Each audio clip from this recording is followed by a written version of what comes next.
Unit 3 is the cell. In the 1600s, a monk, Robert Hooke, was looking at some cork under a microscope, and this is what he saw. These reminded him of the rooms that he and the other monks lived in the monastery. Another term that they used for those rooms were cells, and so he called these structures cells. At the time, the microscopes didn't give a much clearer picture of what these cells were, but now we know that cells look something like this. I say something like this because this is overall a generic cell, or what we would call the composite of the cell. Cells vary in size and shape, but they share common traits that we can look at in this composite cell, sort of a collection of all the things that you might come across in the various cells of the body. Overall, the cells consist of various parts. Some major ones include the nucleus, shown in purple in the middle of the image here, the cytoplasm, which is not easy to show, but the fluid that is filling all of the cell with all of the organelles, all these different things that are labeled here in different colors, and then the cell membrane that envelops the entire cell. In this unit, we're going to go through looking at this composite cell and breaking down the various parts that make it up. We're actually going to start with the cell membrane. The cell membrane is the outermost limit of the cell. It's very active in cellular metabolism, and many vital activities take place on the cell membrane. Some general characteristics of it is it's very thin, it's flexible and elastic. Under a microscope, you might notice things that stick out from the surface, for example, the cilia at the bottom of the image here, or areas where there's infoldings in the surface. The cell membrane acts as the security guard of the cell. It is semi-permeable, allowing some stuff in and out of the cells, but not everything. Let's zoom in on the cell membrane in order to look at its structure. In this image here, on the top we have the extracellular or outside the cell space, and then below we have the intracellular or inside the cell space that would be filled with the cytoplasm that we mentioned earlier, the fluid that is inside the cell. Most of the plasma membrane is made up of phospholipid. Phospholipids are made up of phosphate and then lipid chains. We'll take a closer look at that in just a second, but on top of that, we have proteins embedded within the plasma membrane, and on some of those proteins, we have carbohydrate chains. In that case, we'd call it a glycoprotein. Glyco being the prefix for carbohydrates, and then protein because the carbohydrates are attached to a protein. Just underneath the surface of the plasma membrane, we have the cytoskeleton, other proteins that give shape to the cells. Because as we mentioned before, this is a composite cell, not all cells have exactly the same shape. So now let's focus in on the phospholipid layer.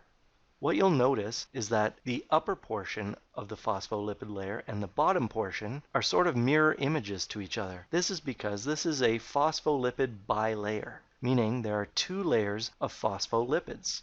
One where the phosphate portion of the phospholipid is directed towards the extracellular fluid, and then the other side has the phosphate directed towards the intracellular fluid. If we were to zoom in here on the phospholipid, we saw this in the last unit. This was one of the type of lipids that we looked at when we were looking at lipids and their structure. We have the glycerol attached to two fatty acids. It looks similar to a triglyceride, except for in place of the third fatty acid, you had a phosphorus-containing group. This spherical phosphorus-containing group is what we saw in the previous image as pointing towards the extracellular or pointing towards the intracellular space. This is because the phosphorus-containing group has a negative charge to it, whereas the fatty acids do not have any charge to it. If you recall when we were talking about water in the last unit, water has a slightly positive and a slightly negative side to it. And so, the water that is making up the majority of the extra and intracellular fluid has a positively charged side that will be attracted towards this negative phosphorus group. The term for the water here is that it's polar. It has these two poles. The fatty acids are non-polar. They do not have charges associated with them like we do in the phosphorus-containing group or the water, and therefore they are not attracted to water at all. That will come up in terms of what type of material is let into the cell and what types are not, as well as how different materials get into the cell. To look specifically at the phospholipid, this phosphorus-containing group, because it has a negative charge, is attracted towards the positive charge of the water. The term for that is that it is hydrophilic. Hydro, meaning water, and philic, meaning liking. This is because of the interaction that I just described, whereas the lipids are hydrophobic. Hydro meaning water, and phobic meaning afraid or fearful. You've maybe heard phobic before in terms of phobia and being afraid of something.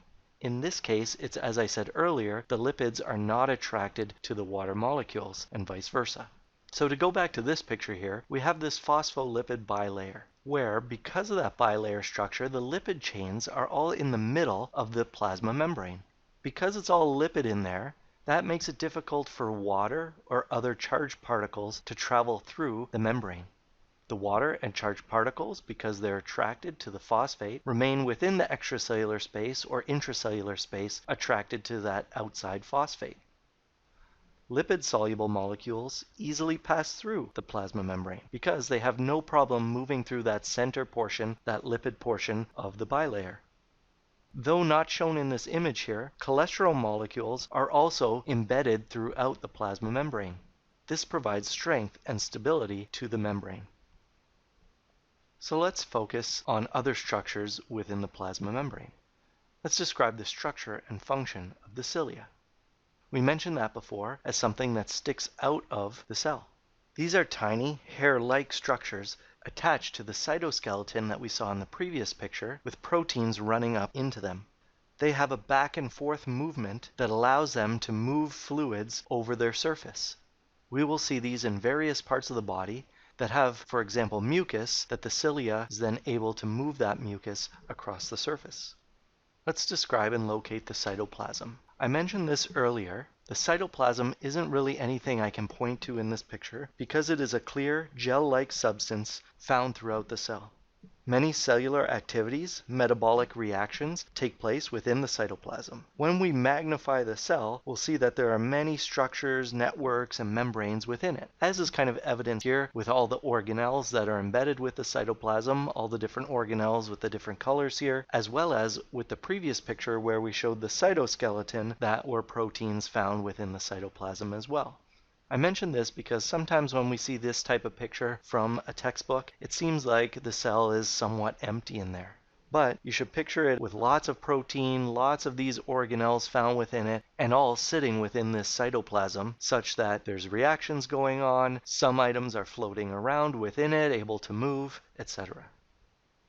So before we move into describing each of the various organelles you find in the cell, let's pause to define an organelle. An organelle literally translates little organ. So the organ portion of the word relates to kind of how we have organs inside our body, and then "-else" is just a suffix to make it sound small, because cells overall are small, and then these are tiny little organs that you find within them. Like the organs in our body, these organelles have specific functions, specific roles that we'll look at here. So let's describe the general structure and function of the ribosome. Ribosomes are tiny, round bodies.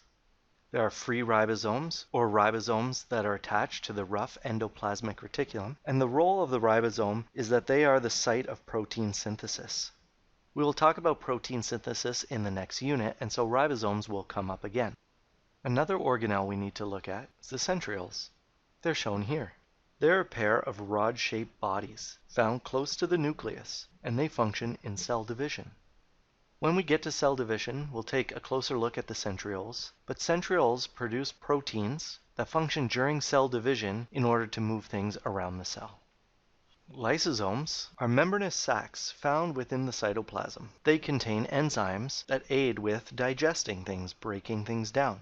They can break things down within the cell, like any wastes that are produced, or if when we get to the immune system, we talk about some cells engulfing pathogens, bacteria and viruses that are getting into our body and causing illness, those enzymes can help break them down. Furthermore, they also act as suicide sacs, if you will, where they can open up within the cell, release their enzymes, and digest the cell itself, which happens at times in our bodies. For example, in our immune system, after we've fought something off, some of the cells will be triggered to open up the lysosomes within themselves in order to break down that cell to get it out of our body, because we no longer need it within that immune response. The next organelle we'll look at is the mitochondria, found here. The mitochondria is known as the powerhouse of the cell. It is an oval-shaped body that has a double membranous wall. If we zoom in on it here, it's easier to see that it has two membrane walls. This is different than other organelles, some of which don't have a membranous wall at all, and then others that have a membranous wall but only one. In this case, we have an outer membrane and an inner membrane.